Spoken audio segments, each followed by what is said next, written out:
येवल्यात अवैध धंद्यांवरून छगन भुजबळ आक्रमक. तालुक्यात शांतता राहिली पाहिजे. भुजबळांकडून पोलीस कान उघडणे. नव्या कर रचनेनं आता मध्यमवर्गीय नोकरवर्ग तरुणांना मोठा फायदा होणार. युवांसाठी वेगवेगळे मिशन, स्वप्नांना भरारी देण्याचा हा प्रयत्न. मुख्यमंत्री देवेंद्र फडणवीसांकडून अर्थमंत्री निर्मला सीतारामन यांचे आभार.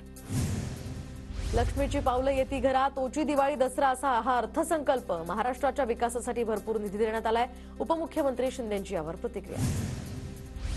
एकनाथ शिंदेंना लक्ष्मीशिवाय काहीच दिसत नाही. लक्ष्मी त्यांच्याच घरात, महाराष्ट्रात कुणाच्याच घरी ती पोहोचलेली नाही. अंबादास दानवेंचा शिंदेंना टोला.